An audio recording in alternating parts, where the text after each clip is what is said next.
Now, let's take a step back and look into the current process. What we just reviewed.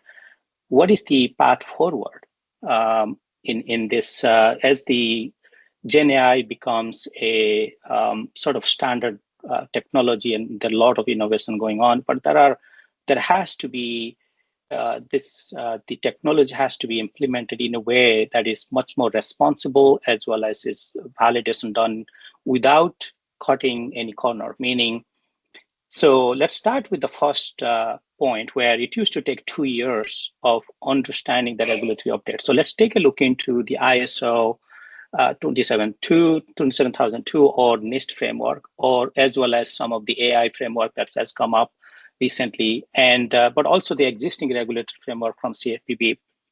When you look into that, the using the technology, synthesizing these different documents for your cybersecurity, for your data and governance, as well as other key processes, it has to be looked into a standardized control taxonomy, meaning irrespective of which regulatory documents you look at, as long as you see that in a standard format, whether it with the right metadata attributes for a control in terms of your definition, objective, your risk factors, and what if there is a complex control that ties into a lot of calculations.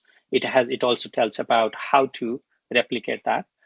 So that's what we are calling as a taxonomy in terms of the standard definition, irrespective of how whether it's hundreds of regulations.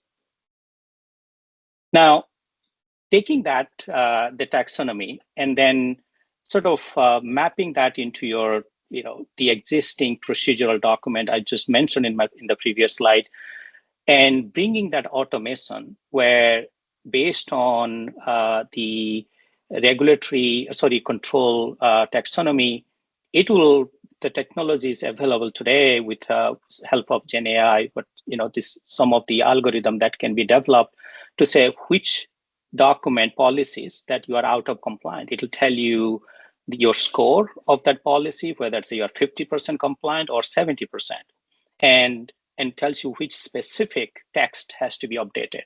Now, what it used to take 6 months or more, you have a specific action that can be taken for those policies. And that essentially reduces the guesswork here.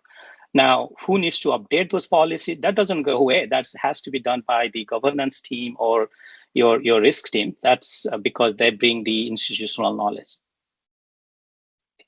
Then the next thing is sort of bringing the control and then linking that into your processes and sub-processes, because a lot of times what we have seen is controls are looked into more of an automation project.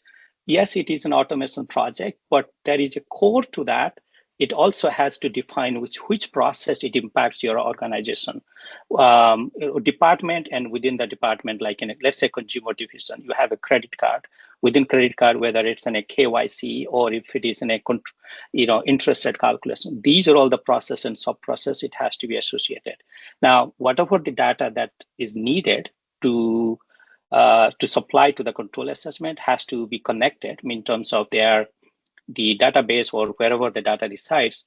But one of the important things here is, before connecting the data, what is the governance of the data also? Like, do we have the right glossaries? Do we have the right the owners, the data steward associated to that? Because these are all the important sort of attributes of the data that has to be thought through and then connect to the control for the codify, and then put that into workflow engine. And then as the workflow are executed, the assessment of the output of that has to be reviewed by the control owner, making sure that it is matching or how well it is aligning with the KRIs, and reviewed by the business control owner as well as the line of defense. These are all the sort of function exist for a reason. They have to be, now how often they need to come in and look into it, depending on what is your schedule of the processes in terms of how you are automating.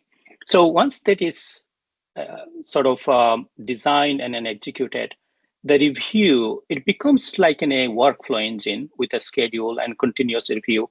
And every single execution has a log, has an approval process, and the system manages that.